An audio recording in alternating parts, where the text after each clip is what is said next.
大家好，欢迎收听夜话心语。从监狱出来时下雪了，我穿的薄外套冻得直打哆嗦。狱警打开门，我往外看了一眼，不出意外，没人等我。最后一次见肖律还是去年在法庭上，他那时怎么说来着？宋莹，比起我付出的5年，只坐1年牢实在太便宜你了。当初不顾家人反对，跟他在一起，帮他创业，累到胃出血也无怨无悔。等他事业有起色，又急着调理身体怀孕，想等孩子出生一起回家，让他得到父母认可的我，像个笑话。我倾尽所有爱他，他挪走我名下资产，趁我养胎精力不济，骗我签假合同，处心积虑把我送进监狱。这样，他居然说太便宜我了。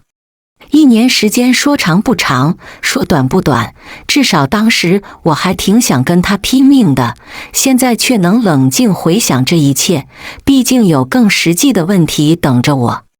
买完回家的车票，卡里剩的钱还不够买件像样的衣服。6年没回家，也不好空着手进门，在车站当冤大头买了特产，怀着忐忑的心情上了车，幸好暖气开得很足。寄出的信、申请会见家属都没有下文，也不知道父母是不是还在生我的气。之前在气头上确实说过一些狠话。他们说你选他还是我们，走出这个家门，我们就当没你这个女儿。我年轻气盛，仗着他们疼我，料定不会真做得这么绝，大大方方从家里走了，心想以后我要风风光光回来，这也是我没日没夜跟肖律忙工作的原因之一。谁知道会搞成这样？不过这次回去，我不会再走了，这里才是我的家。那个我自己选的家已经散了，开门的人不认识，他问我找谁，再三确认门牌号，他才忽然说你是不是找原来的房主？房子卖了1年，人搬到哪去了他也不清楚。茫然坐在楼下，我突然不知道该往哪走，以为回来就可以忘掉那些不愉快，重新开始，可原来不是每个人都有重新开始的机会。父母搬家都不告诉我一声，连他们都不要我了。路过的人里有个阿姨迟疑着问，你是老宋家的小女儿吧？是对门的邻居。哎呦，听说你在外地出了点事，现在怎么样？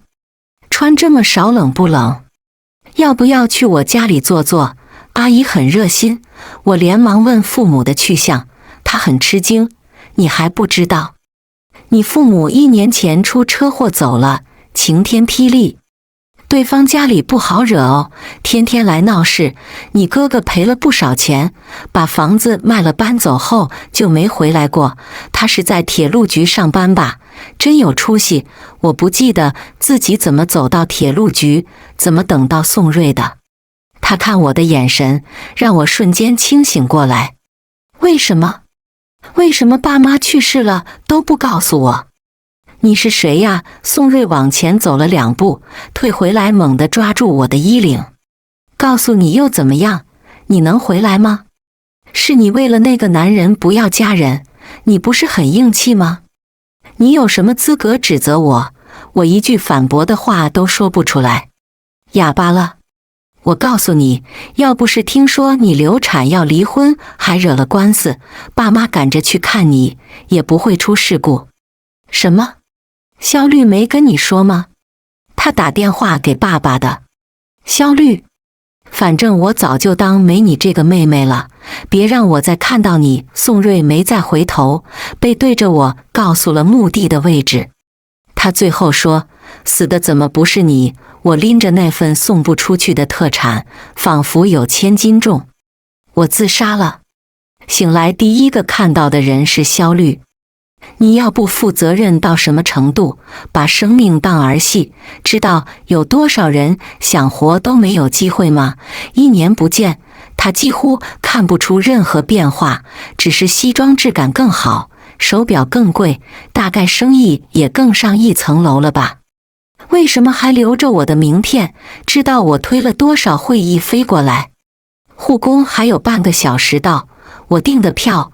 我用被子蒙住头，打断他：你可以不来。肖律一下就没声了。我忍不住笑出声，不来怎么看我下场有多惨？肖律，这就是你想看到的吗？我跟你已经没有任何瓜葛，要钱我可以给你的吗？夫妻一场有什么不能商量的？为什么一定要让我家破人亡呢？说到最后我已经泣不成声。你还记得程阳吗？她是我同母异父的亲妹妹，她读初二那年被校园霸凌，有个女孩挺身而出帮了她。我茫然抬起头，这个她最信任，当作救命稻草的朋友，让他去约定的地点，结果过了约定的时间，朋友都没来，他一直等，等来了一群小混混，报案、转学、搬家、休学、自杀、抢救、自杀。我那样挽留他的性命，还是无济于事。没有负责任的决心，就不要随便插手别人的人生。他连18岁的生日都没过，你凭什么活得那么轻松？我依稀记得有过这么一位同学，可时间过得太久，其他事怎么想都想不起来。所以你故意接近我。肖律冷笑一声，别忘了，是你先找我搭讪。离婚时，肖律说从没爱过我。我当时不信，我们那么合拍，我感受到前所未有的被爱，怎么会被他一句话就否认掉？他不是没爱过，他只是变心了，他不承认而已。现在我知道，他大概说的是真的。你那么恨我，怎么我要死，你又舍不得了吗？为什么要救我？我害死父母，害死朋友，我保不住孩子，跟我相爱的那个人，我以为我生命中最重要的人，从始至终都不存在。肖律把我带了回去，他生意实在丢不开。我不在意伤口，手腕留了疤。有天半梦半醒间，居然看到肖律蹲在床边，轻手轻脚给我抹药。没心力思考他为什么要这么做，趁他在家，我提出要搬走。两个彼此憎恨的人却住在同个屋檐下，实在荒诞。而且这里的回忆太多了，每分每秒都让我心如刀绞。不明白肖律是粗神经还是心脏太强大，居然能一点也不在意。不再提寻死的话，肖律也没有拒绝的理由。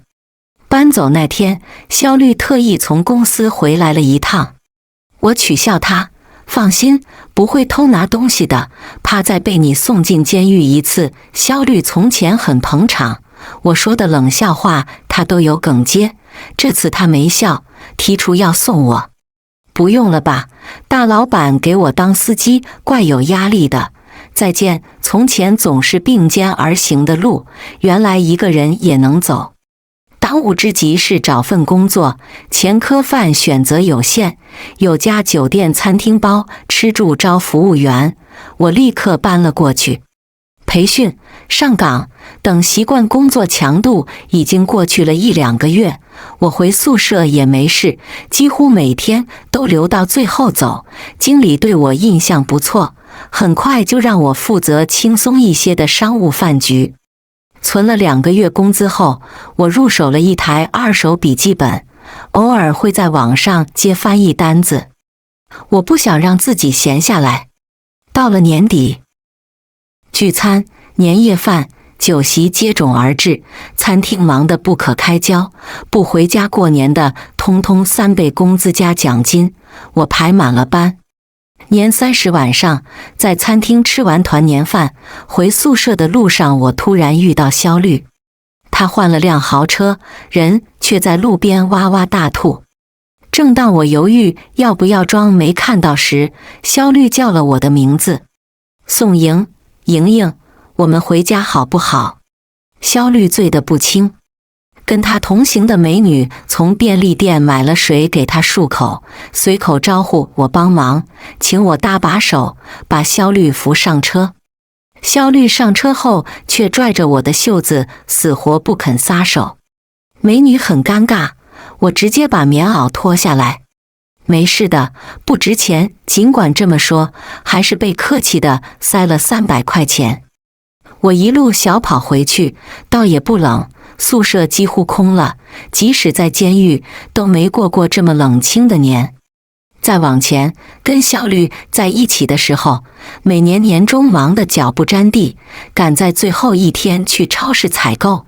他照单子买齐需要的东西后，把找零的钱给我，让我再挑个喜欢的零食。这还是刚在一起很穷时保留的习惯，他说这是刚需之外的。找零的钱不多，花起来也没压力。我跟他手牵手挑来选去，买巧克力，买冰激凌，买杯子蛋糕，分着吃。他只尝一点点。逛超市和走回家那段路，开心得不行。我抓着那300块钱又出了门，在超市买了件打折的新棉袄，用剩下的钱买零食。可无论吃什么都不是滋味。初一酒店生意一般，快下班时，经理找到我，东拉西扯，最后问我能不能跟他老婆的弟弟见一面。他不是第一次问，之前我说我离过婚，他就走了，不知道为什么又提起来。不能把坐过牢的事拿出来当挡箭牌，会丢工作。经理是个好面子的人，拿不出像样的理由回绝会让他吃心。在他再三保证只是见一面吃个饭，不合适也不强求后，我同意了。回宿舍路上，我总觉得背后有道视线，可一回头，那种感觉就消失了。经理的七弟左手有残疾，经理夫妇都说不影响生活，可那个男人还是频频把手放进袖子里。他话不多，但很客气周到，我不想显得太漫不经心，跟他聊了几句。吃完饭后，他送我到宿舍楼下，让我等等，去买了袋水果塞给我。目送他离开后，我正要上楼，路边的车门忽然打开，肖律下车，一脸寒霜。上车，他冷淡吐出2个字。我皱着眉拒绝，被他用力推进车，水果滚了一地，他开车毫不犹豫压了过去，手腕生疼。我愤怒质问：你想干什么？那天晚上是你吧？肖律点了根烟，他以前不抽的，因为我讨厌烟味。直到抽完那根烟，他才说：我来还衣服。衣服呢？在家，你跟我去拿。不要了，你直接扔了吧，让我下车。那个男人知道你的过去吗？饭店知道你坐过牢吗？什么意思？你在威胁我？随你怎么想。我跟着肖律进门，却不再往里走。肖律似乎很有把握我不会回去，在客厅用电脑工作了一会，期间又猛抽烟，直到我发出咳嗽声，他把烟头摁在烟灰缸里。你不恨我吗？不想从我这里拿回失去的东西。看他真实在困惑，我觉得好笑。他好像根本不知道我失去的是什么。怎么可能拿得回来？如果你是指公司股份，那种东西对我没意义。没意义，要向父母证明跟这个男人生活得很好才需要钱，现在他们就只是一串数字而已。你被爱的人背叛过吗？你被家人放弃过吗？你坐过牢吗？你想死没死成过吗？肖律，大可放心，我不会来跟你抢公司，毕竟比起失去那些钱，面对你的每一秒都更让人无法忍受。肖律眉头拧成一团。我当然恨你，就算你觉得你妹妹是我害死的，可实际的情况呢？我没赴约，她可以回家，可以等去学校了再问我为什么不去，为什么一定要一直等在那里。你不怪强奸犯，不怪霸凌他的人，不怪家人不够关心，却怪我失约。法律不会制裁人失约，所以你只能用诈骗罪让我入狱。你没恨过自己保护不了妹妹吗？说到底，恨别人比较轻松吧。你以为让我落到这种下场，心里的自责就会少一些？最亲的亲人就那样死了，什么都不能做的自己实在太无力了。这种心情我感同身受。就像明知父母是死于交通意外，我却很难不恨自己，不恨把我的情况如实告知父母的肖律。想跟酒店说我坐过牢就说，一份服务员的工作并不难找。你说我父母不会想看我就这么死，我想他们更不愿看到我跟你纠缠不清吧，不要再见面了。直到春天快过完，我都没再见到过肖律。我没跟经理的七弟交往，却跳槽去了他经营的私人面包坊，平时收银，有空的时候跟面点师傅学做面包蛋糕。搬出饭店宿舍后，我租了个一居室，以我的工资来说，负担有点重，但好在我没别的开支。自己住方便很多，没人好奇你的过去，逢年过节不回家也不用找借口。后来翻译也能接到像样的活，卡里总算有了点余额。清明节的时候，我回了趟老家，特意等到下午才去墓地。父母的墓前却有一对母子正在烧纸钱，那个小男孩4岁左右，跟宋瑞像一个模子刻出来的。你是宋莹？女人说在家里看到过我的照片，她是宋瑞的老婆。前一阵刚想托人找你来着，你哥哥一直想再见你一面。发生了什么事吗？去年他对你说了很过分的话吧？他一直很后悔。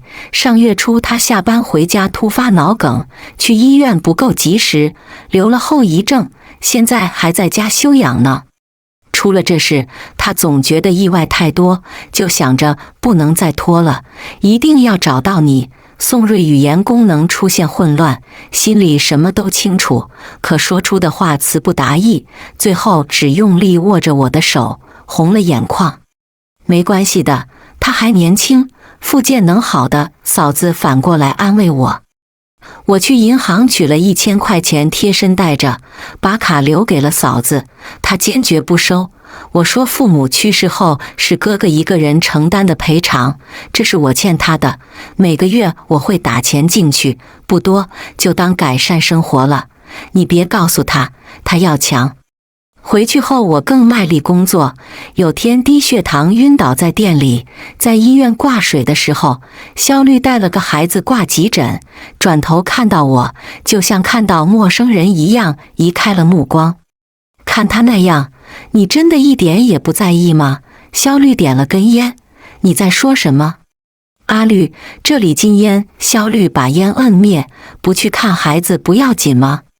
轩轩爸爸已经来了，你在逃避我的问题。肖律一直沉默，越是表现得不在意，心底就越在意吧。你自己还没发觉吗？每次提到他，你都会抽烟。不是亲姐姐说这种话可能有点超过，但你要折磨自己到什么时候？杨洋的死并不是你的责任，你却一直觉得是自己疏忽，把那当成你的罪过。前些年有次撞见你接电话，不光语气，整个人看起来都很放松温和。我心想，总算老天开眼，电话那头的人一定给了你很多安慰。我看着你变得开朗，以为你会渐渐走出阴影，跟那个人长长久久走下去。可我快要不认识现在的你了。肖律垂下眼，也许你根本不了解我，也许只是你不了解自己。阿律被仇恨蒙蔽，看不清自己真正想要的东西，是很悲哀的。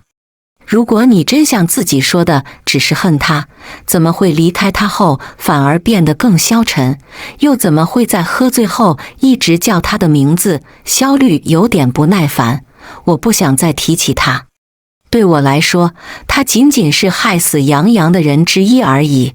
我跟他是装成恩爱夫妻，不然你觉得我会爱上自己的仇人吗？阿律，人是可能会爱上任何人的。面包店老板听说我进医院后，专程来接我。他平时很少在店里，不然我也不会答应到相亲的人店里工作。现在相亲的事已经过去了大半年，见面也不会尴尬了。送我回去路上，他没话找话，是不是工作太累了？本来打算11前再招一个人的，果然还是现在就招比较好吧。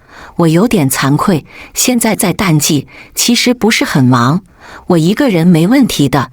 不好意思，我最近没休息好，晚上早点睡应该就没事了，不会再耽误工作的。你先休息几天吧，我会到店里帮忙的。老板犹豫了会又问，你瘦了很多，是有什么为难的事吗？家里的一点事，可能我这个人就是遇到点事就容易焦虑吧。我倒觉得你心态很稳。老板笑了笑，那时候突然跟我说以前坐过牢，真把我吓了一跳。心想就算想拒绝，我也不用找这样的借口吧。谁知道竟然是真的。其实是你问我要不要去面包店工作，我才决定说的。这种谎言就像炸弹一样，让你从别的地方知道，场面只会更难看。所以我才说你心态好。之前你手头很紧张吧？如果我介意这件事，把坐牢的事告诉姐夫，你饭店的工作也丢掉，那你就要流落街头了。这样的情况下，你居然敢跟我说实话，很难得。也不至于到流落街头的地步，我还没那么老实。我指了指路，前面左转就要到了，停在巷子外就行，里面不好掉头。老板，你是个好人，我才说的。怎么突然给我发好人卡？我还没表白呢。我愣了一下。听老张说你想学好手艺，攒点钱回老家开面包店，一个人在外地很孤独很辛苦吧？不考虑直接当面包店老板娘吗？老板，我以为我之前说得很清楚了，不一定非得相爱才能结婚吧？你看对面是个大型商超，门口人来人往。你说里面有多少对夫妻，又有多少是出于相爱才生活在一起？恋爱随便谈谈没关系，到结婚就会慎重选择条件相当的对象吧。我有个很喜欢的女人，为她跟人发生冲突伤了手，最后她却说家里不同意她嫁一个有残疾的人。很快她就跟家里安排的相亲对象结了婚，现在生活得很不错呢。上个月在咖啡店遇到她，随口聊了几句，她抱怨老公不贴心，孩子不听话。我问她如果重来会怎么选，她说才不要重来，再抛弃你一次，你也太可怜了。就是这样势利的坏女人，我还一直爱着她。不过现在我想跟别人在一起试试，感觉这次会爱上很不错的人。他注视着我，你都离婚了还不肯开始新生活，是不是还没走出来？利用我来忘记他也没关系的。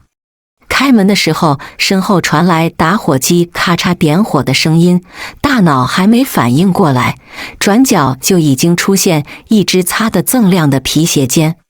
送你回来的男人还是上次那个？你们在交往吗？我转过身，衣冠楚楚的男人毫不客气地上下打量着我。萧绿，你在跟踪我？好久不见，你脸色变得很差，看来那男人也不怎么样。他自顾自说着，接过我插在门上的钥匙，像开自家门那样自然地走了进去。我报警了。在警察来之前，能给我一杯咖啡吗？我站在门外跟他对峙，看他在狭窄的空间熟练翻出速溶咖啡粉。萧律失笑，厨房左手边第一个抽屉，果然习惯很难改。你不是说一股香油味？以前不对味，现在喝起来不同了。萧律，我低下头，像在医院那样当陌生人吧。在萧律试图翻床头柜的时候，我进门阻止了他。够了，你到底想干什么？有什么不能见人的东西吗？不等我回答，小吕顺势躺倒在单人床上，闭着眼深吸了一口气。警察能晚点来就好了。我很久没睡个好觉了。在我无奈转身时，小吕抓住了我的手。刚开始睡到半夜，摸床另一边没人，我会突然惊醒。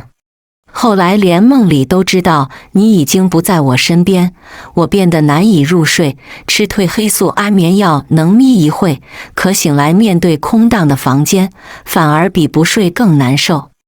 以前说赚钱了就换个能看到海的大房子，你走了，我才发现现在的房子就大得可怕。本来决定卖掉，可签合同那天我反悔了。新房子没有任何关于你的回忆，我不知道自己能不能接受。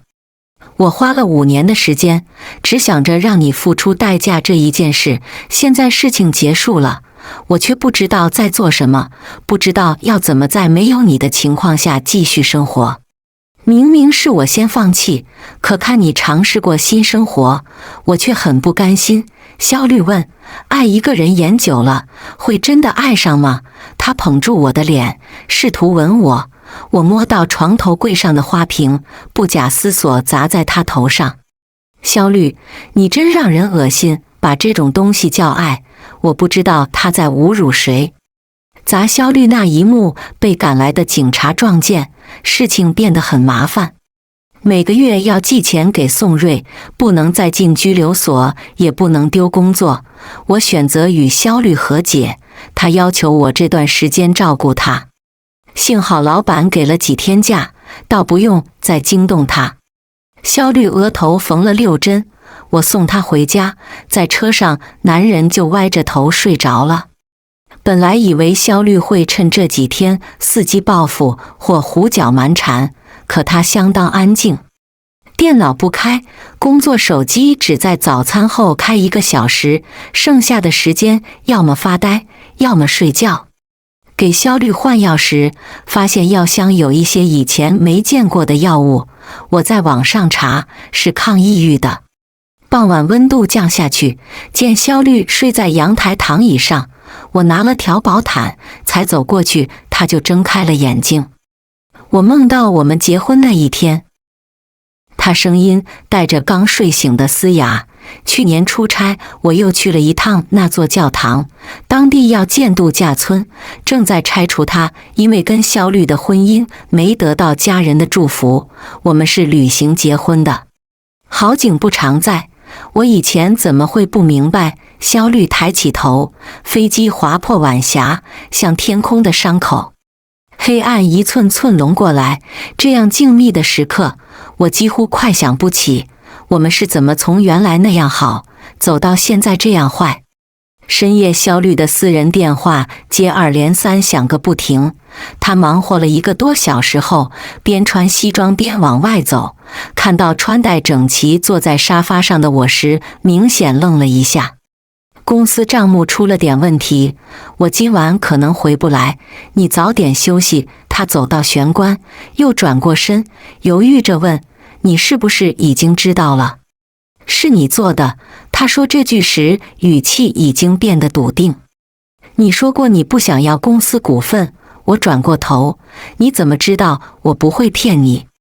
是你教会我，不到最后关头，不要露出自己的真面目。我学得怎么样？你果然很恨我。肖律扯松领带，一定要这样吗？其实只要你肯回到我身边，我愿意付出一切补偿你。我们换一个地方重新开始，像过去一样。怎么可能像过去一样？我打断他，几乎要冷笑。爸妈不会回来，孩子没有了。选择你的时候，我不是没想过将来或许会吃苦头，但我想，只要有你在我身边，只要有你，不管发生什么我都能面对。可我怎么也想不到，伤害我的人就是你。我会重新开始，我会再婚，会有顺利出生的小孩，会陪伴他长大。可能不是个好妈妈，但我会尽力。我一字一句，务必让肖律听清楚。但不是和你。肖律怔怔看着我，你变了。人如果一直沉迷过去，是没有未来的。我走进萧律，像过去做过无数次那样抚摸他的脸，冒出的胡茬有点刺手。我真心爱过你的，你知道吗？从我出狱后第一次踏进这房子，看到一切都没有改变，我就知道我有一个机会。搬出去那天，除了几件衣服，我还带走了过去我用来存照片的硬盘。有次萧律笔记本出问题，他太忙没时间请我帮忙送去检修前，我用这块硬盘备份过。说来可笑，在监狱1年，7人没来过，萧律没来过，但过去的竞争对手来探望过我。把硬盘给他们，一切就只是时间问题。而萧律安心静养的这几天，绝对是最好的时机。商场如战场，萧律输了。萧律，我不会变得像你一样，在仇恨和悔恨中无法自拔。至少，我绝不会让自己后悔。连夜离开，萧律没阻止我。事后想想，我也说不清急着走是无法忍受和萧律共处一室，还是无法坦然去观赏他的哀伤。那个男人靠近我时，身上带着明显酸臭的气味，让我以为他是个在深夜以单身女性为目标的流浪汉。来不及呼救，就被他捂住嘴，塞进一辆破烂的面包车中，头砸在什么硬物上，疼得我眼前一阵阵发黑，晕头转向，被带到一栋荒废的烂尾楼中。男人边拿胶带绑我的手脚边兴奋地说：“跟踪你这么久，我差点就要放弃了，没想到还能有机会，真是老天开眼，电光火石。”我想到年初在饭店工作时，隐隐察觉有道视线一直盯着我，只是后来很长时间都没那种感觉，我认为是错觉。既然一直在跟踪我，那他就不是什么流浪汉。正想问他是谁，男人用胶带贴住我的嘴，又拿出我的手机给萧律打了电话，让他半个小时内过来，否则大家一起死。我真实感受到了命运的嘲弄。今晚之前，萧律可能会来。现在的他自顾不暇，应该没空管我死活了吧？能帮忙报个警，都算他有良心。你诈骗那么多钱，坐1年牢就能被放出来，安安生生过日子。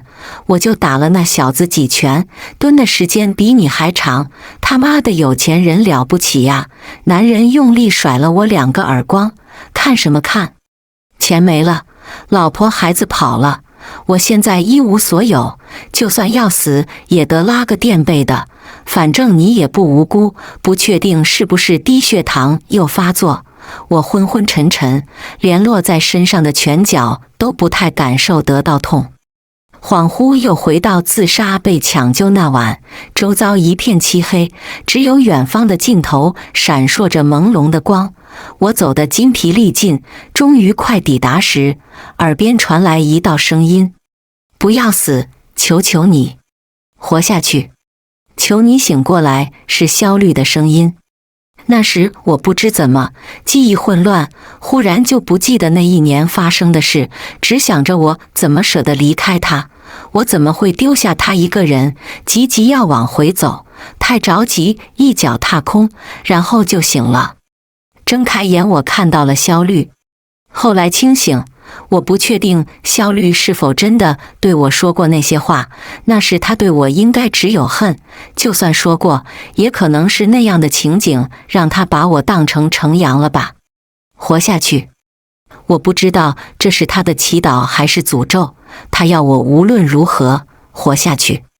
那之后我真的再没想过要寻死。肩膀一凉，男人发出令人恶心的笑声。在他来之前，不如我们先快活快活，我好久没碰女人了。据说人在绝境会爆发出超乎想象的潜力。我第一次知道自己有那么大的力气。挣扎中，远方有灯忽然照过来，像车的远光。男人半松开我，探身去看，趁着机会，我双脚用力蹬过去。男人痛呼一声，后退着滑倒在地。我连滚带爬跟他拉开了距离，可男人没追过来。他躺在地上一动不动。有人上楼，月光透过残破的窗户洒进来，一点点照亮他。是萧绿。他好像死了，我以为自己还很冷静，可一开口声音都在打颤。萧绿蹲到男人身边。没死，我长松一口气。你受伤了，先开我的车去医院，我在这儿等警察来处理。那个人不需要送他去医院吗？我报完警会叫救护车，你还想跟他待在一起？萧绿脱了外套，连同车钥匙一道递给我。你为什么会来？不管你做什么，我都不会感激你。我知道，萧绿点了下头。你是要往前走的人，我是留在过去的人。这几天是近6年来我过得最平静的日子，不怨恨，不撒谎，不愧疚，仅仅待在你身边就让我心满意足。所以明知道你不情愿和我在一起，还勉强你，对不起。你说的没错，杨洋就死在我的怀里，所以我最恨的人其实是自己。他死前意识模糊，把我当成你，对我说我就知道你会来，别人会捉弄我，你绝对不会。我等你等得很害怕，想回家，可又怕我走后你来了，那你肯定也会害怕的。他那么善良，怎么会希望我去报复你？我太没出息了，始终不敢承认，做那些其实仅仅是想让我自己心里好过一些罢了。所以明知道你会受伤害。还是你刚失去宝宝，不敢相信是我背叛你，问我是不是有什么苦衷。那一刻，我觉得自己很可怕，无法再面对你的目光。有时候我真希望回到第一次见面那天，你什么都不知道，鼓起勇气来问我名字，连眼神都带着期许。哪怕会让你失望，我也应该拒绝的。我接过外套，衣服似乎还有余温，人怎么可能回到过去？走到楼梯口时，萧绿忽然叫了我：宋莹。萧绿最后只笑了笑，开车注意安全，再见。警察来医院，我才知道那个男人死了，脑袋被砸了个大窟窿，血流了一地。萧绿自首，但还需要我配合调查。男人是我诈骗案的受害人之一，不过他打人被拘留期间，被骗的金额就已经全部返还。他老婆拿到钱，带着女儿远走高飞，什么音讯都没留下。听说他常年家暴，女儿13、14岁，洗澡还不被允许关门，是个死了都不可惜的人渣。萧绿却要为他的死负责，把当晚发生的事反反复复讲了不知道多少遍，我还是没机会单独跟萧绿说一句话。冬天下第一场雪的时候，萧绿的判决下来了，12年。直到过年，我所有的会面申请仍被拒绝。在老家待了3天，返程时偶遇初中同学程阳，不记得了，等我群里问问。哦，是那个总不说话，看着就特别触眉头的家伙。他妈是2婚吧？听说还没离婚就跟后来的老公怀了他。啧，我要知道自己是这样的出身，也会抬不起头。初2没读完就转学了，原因？哈哈，有人说他和校外的混混搞大了肚子，有那样的妈妈做出什么事也不奇怪。对了，他有写信给你来着，肉麻兮兮的，该不会是同性恋吧？你当然没收到，信传来传去，最后肯定被扔垃圾桶了。可能有人故意回信捉弄他也说不定，不就是为了好玩吗？你忘了？有次兰兰叫他放学去后门，你看他不太情愿，就说和他约好了去音像店。还有次撞见他在厕所洗衣服，你看衣服上有血，问他有没有受伤，要不要去校医室，都是些鸡毛蒜皮的小事，亏他念念不忘写在信里，好像把你当成在学校唯一的好朋友了。喂，宋莹，其实你也瞧不上他，只是习惯当个老好人吧。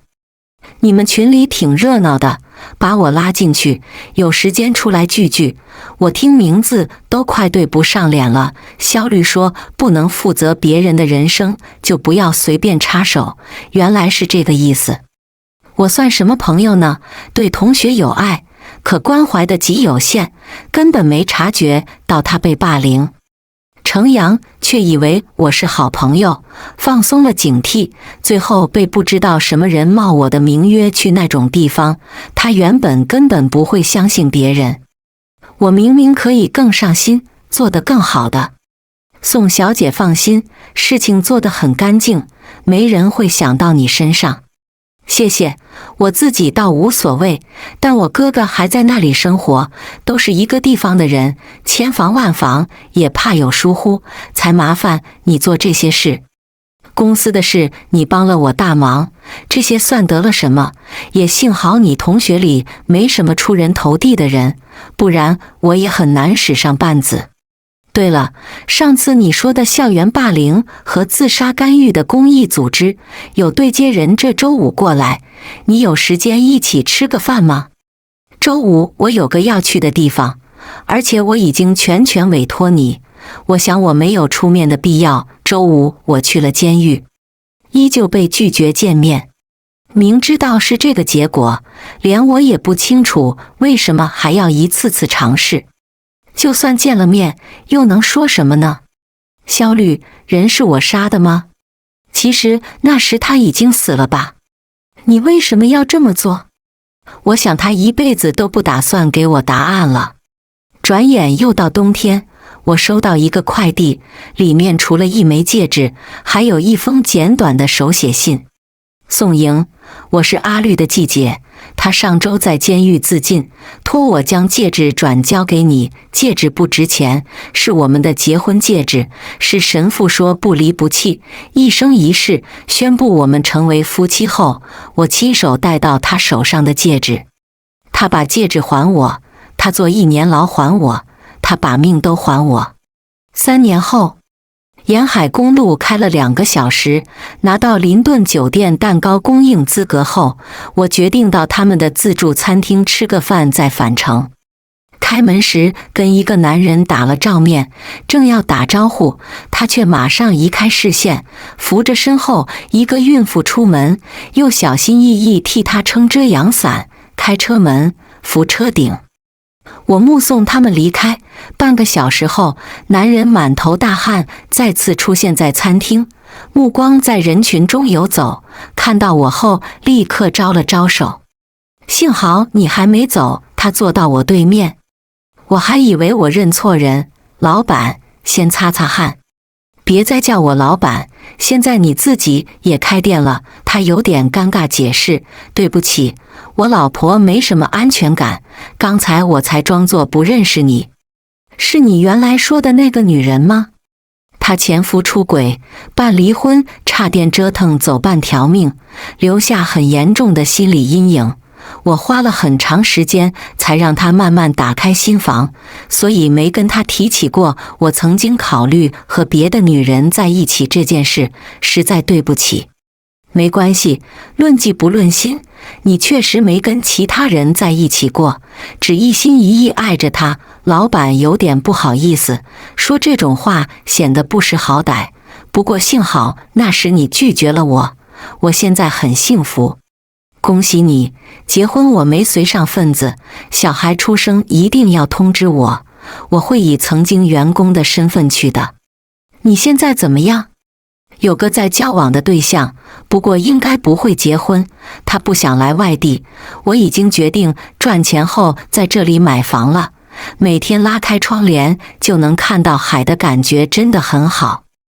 我看你戴着戒指，还以为这个呀，有时社交上会很麻烦，就把以前的结婚戒指拿出来戴了。寒暄完后，沉默了一会，老板又问：你当时说并不想忘记那个男人，因为你不是为了幸福才活着的，现在也仍旧这么想吗？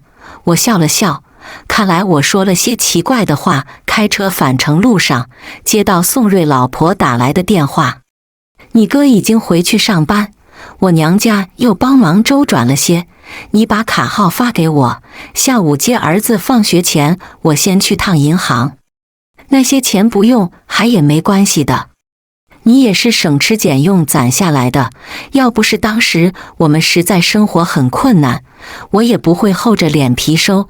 现在你开店正是要花钱的时候，我们又帮不上其他忙。我打过去的钱真的有派上用场吗？那当然了，幸好有你在。其实那时我也快撑不下去了，我家里人觉得跟着你哥过得那么惨，还不如早点止损，尽快离婚。来家里时甚至明目张胆那么说，你哥生病后脾气变得很坏，我有好几次真动过那个念头。现在想想，我是他最亲密的人，连我都不在他最艰难的时候陪着他的话，他还能依靠谁？他是因为害怕我走才变成那样的。嫂子话音一顿，不过也可能是我家人说的话被他听到，他想故意赶我走才那么做。现在说这些干什么？总之幸好有你，我们家才能挺过这道难关。在商超买了1周的食材，收银员不忙，边帮我装袋边说，很少看到您这个年纪的人用现金。是吗？我笑了笑，请他稍等一下，拿着零钱转头又进了超市，挑了一圈，最后选中1盒巧克力冰激凌。我把车停在海边，风很温柔，像情人的手。慢悠悠吃完1整盒冰激凌，我继续往家的方向开。我没有忘记他，却并不像我所想的那样不幸福。我没有跟他说再见，所以我们一定会重逢。全文完。